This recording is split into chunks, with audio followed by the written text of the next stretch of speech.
Hello everyone and once again welcome to Digital Marketing Course by WS Cube Tech. Myself Umar Taskir. Guys पिछले कुछ videos में हम लोगों ने समझने की कोशिश करी आखिर ईमेल मार्केटिंग क्या होता है। ईमेल ऑटोमेशन का भी थोड़ा सा हम लोगों ने आइडिया लिया, बहुत ही डिटेल में नहीं समझा। और मेलचिम्प टूल जो हमें ईमेल मार्केटिंग करने की फैसिलिटी प्रोवाइड करता है या ईमेल मार्केटिंग के लिए जो हमारे पास टूल है मेलचिम्प नाम से, उसको हम लोगों ने देखा किस तरीके से उस टूल को हम लोग यूज करते हैं। और उस टूल में जो कुछ पॉइंट्स हम लोगों ने हाईलाइटेड पॉइंट्स देखे उनको मैं यहाँ पर एक बार आपके सामने वापस लिख रहा हूँ ताकि आपको उस चीज का रिवीजन हो जाए। तो जो टूल हम लोगों ने देखा था मेलचिम्प, इसमें हम लोगों ने देखा किस तरीके से हम ऑडियंस क्रिएट करते हैं, किस तरीके से हम कॉन्टेक्ट्स जो है वो ऐड करते हैं, किस तरीके से हम कस्टमाइज्ड ईमेल अपना बनाएंगे। ठीक है, किस तरीके से हम अपना कस्टमाइज्ड ईमेल बनाएंगे। फॉर्म वाला जो पार्ट था वो भी आप लोगों ने देखा, जो बहुत ही इंटरेस्टिंग पार्ट था। किस तरीके से हम एक फॉर्म जो है अपने मेलचिम्प टूल के अंदर ही बनाते हैं। ठीक है, किस तरीके से हम लोग एक फॉर्म बनाएंगे, वहां पर ऑप्शन है।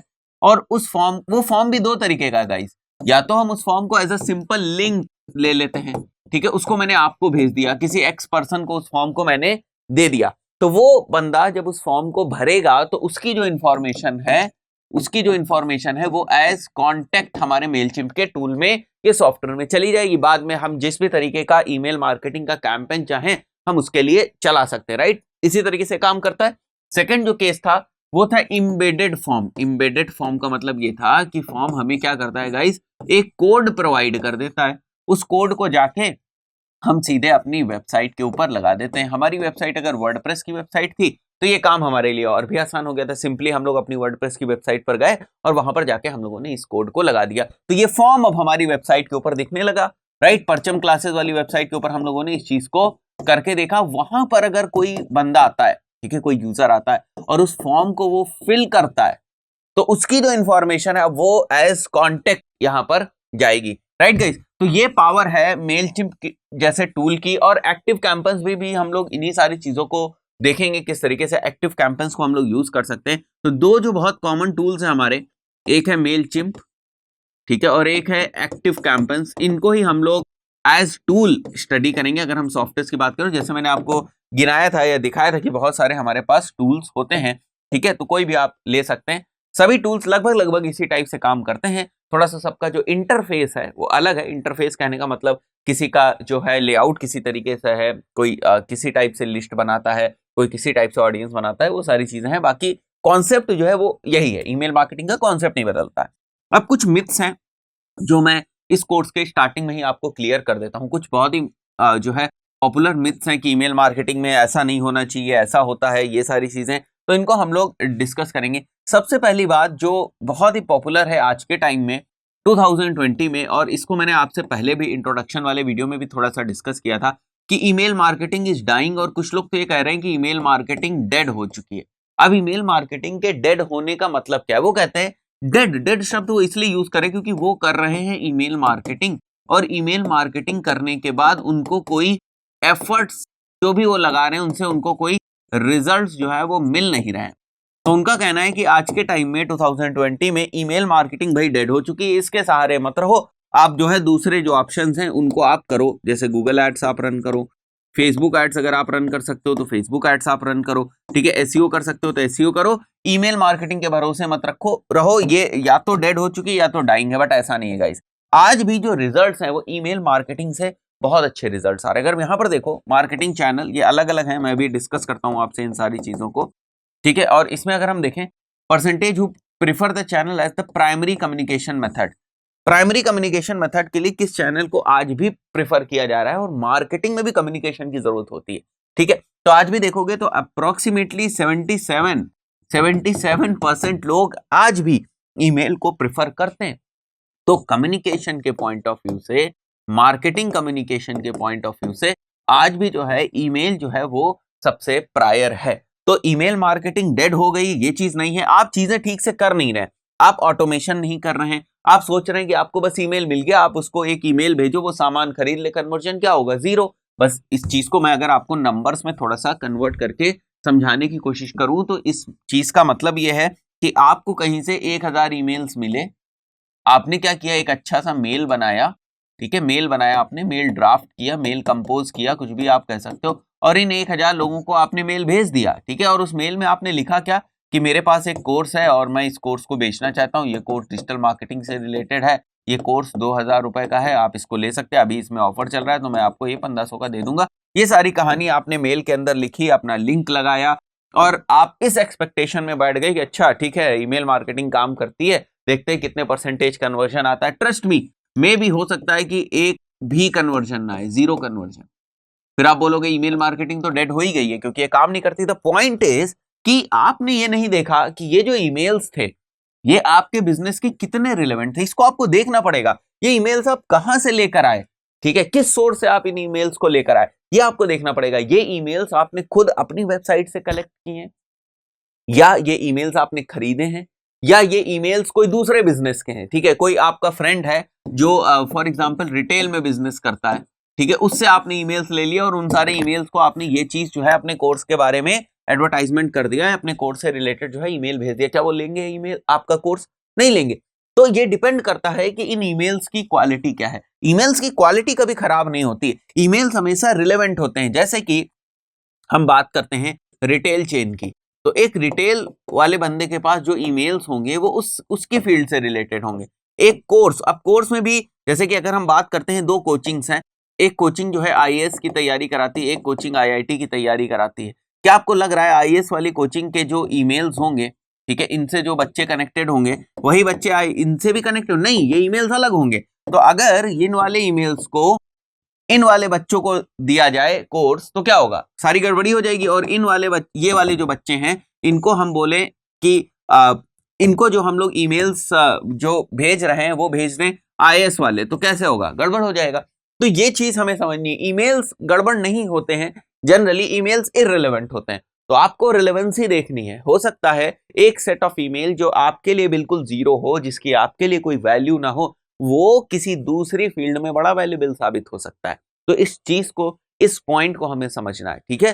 तो हमें देखना है कि हमारे पास रिलेवेंट ईमेल्स हैं कि नहीं, उसके बाद हम देखेंगे कि ईमेल मार्केटिंग काम कर रही है या नहीं। अगर हमारे पास रिलेवेंट ईमेल्स ही नहीं होंगे तो सारा खेल बिगड़ जाएगा। Then second thing is email subject line shorter is always better. ये भी एक बहुत बड़ी मिथ है। बहुत सारे लोग बोलते हैं कि आप ईमेल्स की जो सब्जेक्ट लाइन है ना, जैसे भी आप भी देखते होंगे, तो आपको यहाँ ईमेल का नाम दिखता है और उसके आगे यहाँ पर ईमेल के सब्जेक्ट लाइन दिखती है जब अपने जीमेल में जाते। यहाँ पर लोगों का मानना है जैसे आप लिख दोगे 100% ऑफ, ठीक है, या 50% ऑफ, तो लोगों का कहना है कि हमेशा जो है शॉर्टर जो ईमेल्स होते हैं, शॉर्टर जो सब्जेक्ट लाइंस होती है वो अच्छी रहती है। बट गाइज ऐसा नहीं है, हमेशा शॉर्टर ही ऑलवेज बेटर नहीं है, ये भी एक मिथ है। आप अगर कुछ लेंदी ईमेल लाइंस भी लिखते हैं तो वो भी अच्छे तरीके से काम करती हैं। The focus of every email should be on conversion, ये बहुत इंपॉर्टेंट चीज है। जैसे मैंने बात करी थी आपसे फनल, उसी तरीके से फनल गाइज यहां पर भी होती है। और यहां पर आपको क्या करना है, हर एक ईमेल, जैसे आपने भेजी 2 ईमेल्स और आप सोचो दोनों ही ईमेल से कुछ कन्वर्जन आ जाए, तो ये पॉसिबिलिटी नहीं है, ठीक है। हमेशा ईमेल्स कन्वर्जन के लिए नहीं होती हैं, कुछ ईमेल्स इंफॉर्मेशन के लिए होती हैं, कुछ ईमेल्स नर्चरिंग के लिए होती हैं, कुछ ईमेल्स एडुकेशनल पर्पस के लिए होती है, कुछ बताने के लिए होती हैं, कुछ ईमेल्स ट्रांजैक्शनल ईमेल्स होती हैं, ठीक है। हमेशा आपकी जो ईमेल है वो कन्वर्जन नहीं कराएगी, या हमेशा हमको ईमेल इस मोटिव से नहीं भेजना है कि वहां पर कन्वर्जन हो सकता है, यानी कि वो हमारा प्रोडक्ट या सर्विस उस ईमेल के थ्रू ले सकता है। हाँ, कुछ एक्शन जरूर ले सकता है, वो फनल में आगे बढ़ सकता है। जैसे आपके पास एक बंदे की ईमेल आई, अब उसकी आपके पास केवल और केवल ईमेल आईडी है, अब आप उसको ईमेल भेज रहे हो तो आप उसको कुछ एडुकेट कर रहे हो, कुछ इंफॉर्मेशन बता रहे हो, ये सारी चीजें आप उसको कर रहे हो। तो इन दैट केस होगा क्या, वो फनल में आगे बढ़ेगा। अब आपकी ब्रांड के बारे में उसे पता चल गया, आपके प्रोडक्ट सर्विस के बारे में उसे पता चल गया, तो बाद में भी वो कन्वर्जन कर सकता है। बट हर ईमेल कन्वर्जन की तरफ डायरेक्ट करे ऐसा नहीं होता है। Permission based emails will always land in the inbox, ये भी बड़ी जो है मिथ है। देखो, जब आप ईमेल मार्केटिंग करोगे तो एक प्रॉब्लम आपके पास और आएगी। वो प्रॉब्लम है गाइस कि सारी की सारी जो ईमेल्स हैं आपकी, जितनी भी आप ईमेल्स भेजते हो, आप सोचो कि वो सारी की सारी ईमेल्स जो हैं वो यूजर के इनबॉक्स में जाए, तो ऐसा नहीं होता। वहां पर एक स्पैम फोल्डर होता है गाइस, कभी कभी उसमें भी जाती है। वहां पर एक प्रमोशनल का जो है टैब होता है, आप लोगों ने देखा होगा जीमेल में, कभी कभी उसके अंदर भी ईमेल्स जाती। तो बहुत सारे लोगों का ये मानना है कि जो परमिशन बेस्ड ईमेल्स होती है, यानी कि आपने अपनी वेबसाइट के ऊपर एक जो है फॉर्म, जैसे हम लोगों ने मेल चिम से बनाया था, आपने लगाया और यहाँ पर कोई इंफॉर्मेशन कलेक्ट कर रहा है तो वो आपके डायरेक्ट ईमेल सॉफ्टवेयर में आ रही है, ना कि आप मैनुअली वहां पर एंटर कर रहे हो। तो ये जो बेसिकली ईमेल्स जो वो आपको दे रहा है बंदा, these are basically called as permission based emails. लोगों का मानना है कि जो परमिशन बेस्ड ईमेल्स होती है वो हमेशा यूजर के इनबॉक्स में जाएंगी, वो स्पैम में या प्रमोशन में नहीं जाएंगी। तो ऐसा नहीं होता, ये भी एक बहुत बड़ी मिथ है। ठीक है, फोर्थ जो मिथ है वो ये है, nobody likes promotional emails. Nobody likes promotional emails. बहुत सारे लोगों का कहना है कि प्रमोशनल ईमेल्स किसी को नहीं पसंद, बस आप उनको ऑफर्स देते रहो और उनको जो है आप लोग एडुकेट करते रहो, कुछ इंफॉर्मेशन देते रहो, फ्री रिसोर्सेज प्रोवाइड करते रहो, ई बुक्स प्रोवाइड करते रहो, वीडियोस प्रोवाइड करते रहो, ये सारी चीजें कर रहे हो तो अच्छा है। प्रमोशनल ईमेल किसी को नहीं पसंद, लेकिन ऐसा नहीं होता है। प्रमोशनल ईमेल भी लोग देखते हैं, पढ़ते हैं, समझते हैं और उसके ऊपर एक्शन लेते हैं, डिपेंडिंग कि हम उस प्रमोशनल ईमेल को भेज कैसे रहे हैं, इसके ऊपर बहुत कुछ डिपेंड करता है। तो यहां पर आप देखो कुछ मैंने पॉइंट्स लिखे हैं कि अगर आप इन सिंपल रूल्स को या इन सिंपल गाइडलाइंस को अगर आप फॉलो करेंगे तो प्रमोशनल ईमेल्स जो होते हैं वो भी आपके लिए वंडर्स कर सकते हैं और बहुत अच्छे तरीके से आपके लिए काम कर सकते हैं। जैसे ऑफर देम समथिंग वैल्यूएबल, ठीक है, कुछ वैल्यूएबल आप साथ में लीड मैग्नेट टाइप का आप वहां पर भेज सकते हैं उनको। ठीक है, सेकंड, पर्सनलाइज द कॉपी, ये मैंने बात करी थी, जैसे नेम, फर्स्ट नेम, ठीक है, लास्ट नेम, इनको यूज करना। ठीक है, नाम से वहां पर जो है अपना ईमेल जो है उसको भेजना, ईमेल कॉपी में एक से ज्यादा बार आपको नाम यूज कर देना। टाइम इट राइट, ये रिसर्च करनी पड़ेगी थोड़ी सी आपको कि आप जिस निश में काम करते हैं उस निश के अकॉर्डिंग कौन सा स्पेसिफिक टाइम जो है वो बेस्ट है, कौन सा जो स्पेसिफिक टाइम है वो बेस्ट है, जिस टाइम जो है यूजर जो है आपके ईमेल को ओपन कर सकता है, किस टाइम हमें ईमेल भेजनी चाहिए। Then fourth is add some fun और excitement, it is like make it natural. बहुत ऐसा नहीं है कि बहुत ही ज्यादा प्रोफेशनल लैंग्वेज आपने यूज कर दी, ठीक है, वो B2B में यूज होता है जहां बिजनेस टू बिजनेस कम्युनिकेशंस होते हैं, बट B2C में जहां आप कंज्यूमर से डायरेक्ट कम्युनिकेशन कर रहे हैं, बहुत ज्यादा जरूरी नहीं है कि फॉर्मल ही आप वर्ड्स यूज कर लें। जब बहुत ज्यादा फॉर्मल आप वर्ड्स यूज करते हैं, जो आपका ईमेल उसको बहुत ही फॉर्मल, बहुत ही प्रोफेशनल बनाने की कोशिश करते हैं, तो जो आपका ईमेल रेसिपिएंट है, जो रिसीवर है, वो कनेक्ट नहीं हो पाता है आपसे। तो ये एक प्रॉब्लम रहती है। और फनल में जब हम उसको नर्चर कर रहे होते हैं, एडुकेट कर रहे होते हैं उसे अपने जो है हम अपनी वैल्यूज के बारे में बता रहे होते हैं, अपनी कंपनीज के मिशन, विजन, इन सारी चीजों के बारे में बता रहे होते हैं, अपने प्रोडक्ट से रिलेटेड कुछ इंफॉर्मेशन दे रहे होते हैं, ऐसे में connect is very important, right? क्योंकि हम उनको बेच नहीं रहे हैं कोई सामान, हम उनसे कनेक्ट, एक रिलेशनशिप बिल्ड कर रहे हैं। तो जब कभी भी हम अपनी ऑडियंस है, हमारी जो मेल लिस्ट में लोग हैं, उनसे जब हम रिलेशनशिप बिल्ड करने जाते हैं, इन दैट केस जरूरी होता है कि हम थोड़ी सी जो प्रोफेशनल लैंग्वेज है उससे बाहर आ जाए, थोड़ा सा, राइट? तो ये भी है। क्राफ्ट कंपेलिंग सब्जेक्ट लाइन्स के ऊपर थोड़ा सा हमें काम करना पड़ेगा, राइट? तो ये सारी चीज है।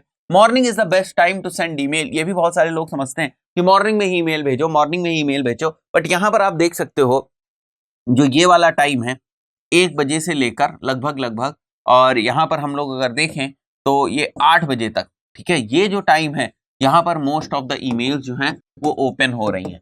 तो अगर आपको ये लग रहा है कि morning is the best time to send email, ये बहुत सारे लोगों का मिथ है, तो ऐसा नहीं है। रिसर्च ये बोलती है कि यहां पर अगर हम लोग देखें ये वाला टाइम, तो यहां पर बहुत सारे ईमेल जो हैं ओपन हो रहे हैं, this is very practical thing, ठीक है। इसके अलावा यहाँ पर कैटेगरी वाइज भी थोड़ा सा डिवाइड किया गया है, बट जरूरी नहीं ये चीज काम करे, ठीक है। ये थोड़ा सा यूएस को लेकर बनाया गया है, बट आप थोड़ा सा इसको समझ सकते हैं। जैसे ई कॉमर्स रिलेटेड जो बिजनेसेस हैं उनमें अगर आप मॉर्निंग में 10 AM के अराउंड मेल भेज रहे हैं then it's good. Software industry है, जैसे मैंने बताया, कोई टूल है, ईमेल मार्केटिंग का ही टूल है, अगर आप उसका प्रमोशन कर रहे हैं, ठीक है, तो आपके लिए 2 से 3 बजे का जो है टाइम वो अच्छा है। मार्केटिंग सर्विसेज के लिए 4 बजे शाम को, ऑफलाइन रिटेल हॉस्पिटैलिटी के लिए 8 से 10 मॉर्निंग का, ठीक है, ये मॉर्निंग है, मैं एम लिख दे रहा हूँ।